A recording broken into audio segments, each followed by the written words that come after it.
Hi everyone, I'm Melissa Wu from Mount Real Estate, Dubai. So recently we're doing lots of videos and I've got a request to share a video about what is the difference between Dubai ruler, the Sheikh, and the China Communist Party. Gosh, this is a very good question, but actually it's very different. You cannot really compare that way. So first of all, China and, well, Dubai is not really a country, right? Like we mentioned earlier, Dubai is an emirate, but it is famous. It is on the world map because it has the world's tallest residential commercial building, the Burj Khalifa. So actually Dubai is in the UAE, United Arab Emirates, and the capital is Abu Dhabi. And then, so it's got 7 emirates like we mentioned in the other video. So China actually is a big country, huge. I'm Chinese Canadian, born in China. So I can tell you a little bit about my personal experience, the difference. So first of all, China is, the most heavily populated country, 1.4 billion people. So that's a lot of people, 1.4 billion. But UAE has about 10 million. And Dubai, the state, has about 4 million. So it's cannot compare just because of the population and also the size. China is a big country, huge. And China has a huge, long history, like 7,000 years of history, many, many years of history. So you cannot compare this kind of history to UAE. UAE is relatively new country, just formed in the 70s. It's just a baby. So cannot compare, extremely different. I think the question go back to when I talked about in Dubai, there's a ruler, like a king, His Royal Highness, Sheikh Mohammed bin Rashid Al Maktoum. He's the ruler. So in China, there is no king. The emperor is gone. But now it's the president of China, Mr. Zhang, in Cantonese. So anyway, so he is the president of China, of the Chinese Communist Party. Is very different. So maybe the term should not be used as dictator, but is the ruler. The ruler, he have a vision and he's gonna lead his state a certain vision and a certain way. So Chinese Communist Party is a political party. There is no emperor. So not the same, very different. So we talked about the population, cannot compare because very huge difference. And UAE is relatively small country located in the Middle East, like we mentioned before. And as well, the political system, also mentioned earlier, China operates under one-party communist system, with the Communist Party of China holding ultimate political authority. The government follows a socialist market economy model. So socialist, so meaning like communist, like together, like everybody kind of equal, supposed to just in Cantonese is 共產, means literally share the asset party. 共產黨 means share the asset party. That's the literal translation.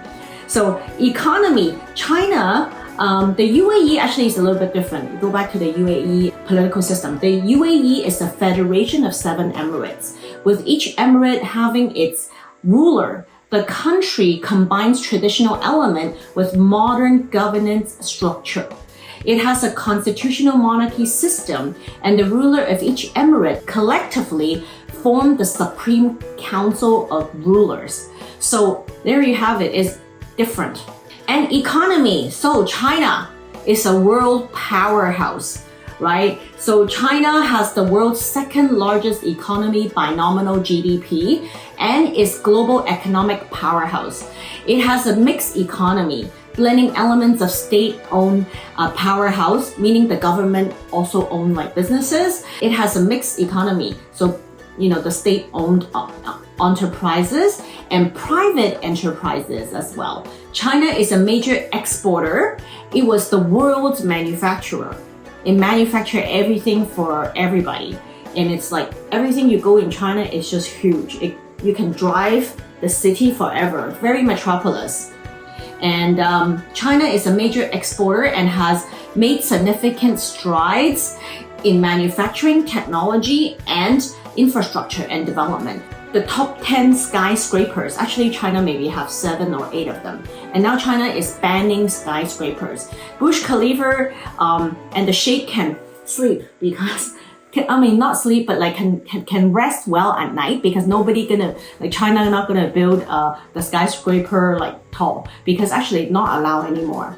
Not allowed anymore in China because too many like skyscrapers going up and they want to have different way of not just by the height but something else. So anyway, there are lots of skyscrapers everywhere, lots of metropolis. Some cities the West never even heard of, but it's super mega big cities.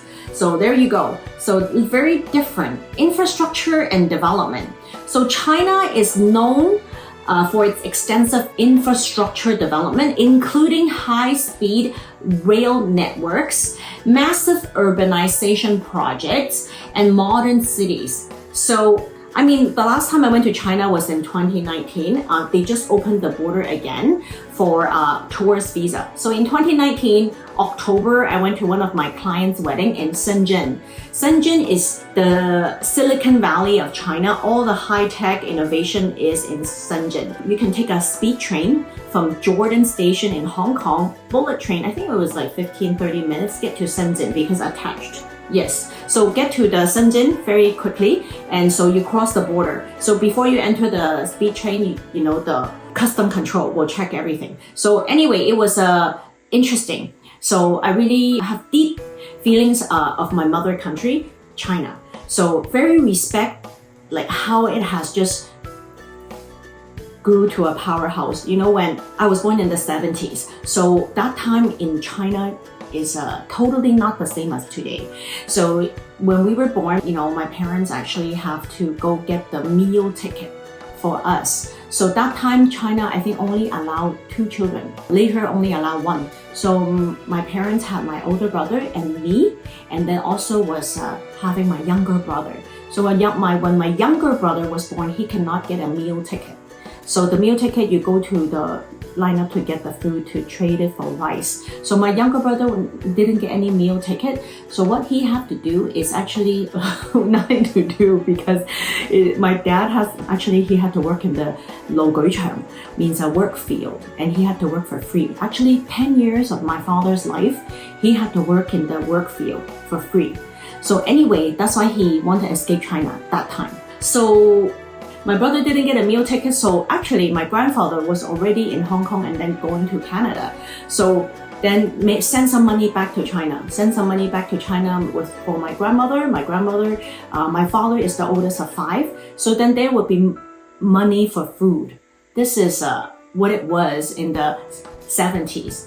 So very different now. When you go to China, it's a glorious and glamorous and very metropolis. So China is known for its extensive infrastructure and development. The superhighways now, everywhere you go, it's just like LA or the places that I've been to, like Shenzhen, or the main cities like Beijing, Shanghai, it's just like any metropolis, world-class cities, lots of skyscrapers, very advanced. Especially if you go to Beijing or Shanghai, you can speak English in the main hotels, no problem. Because we immigrated to Canada, I'm not a Chinese citizen anymore because China doesn't recognize dual citizenship.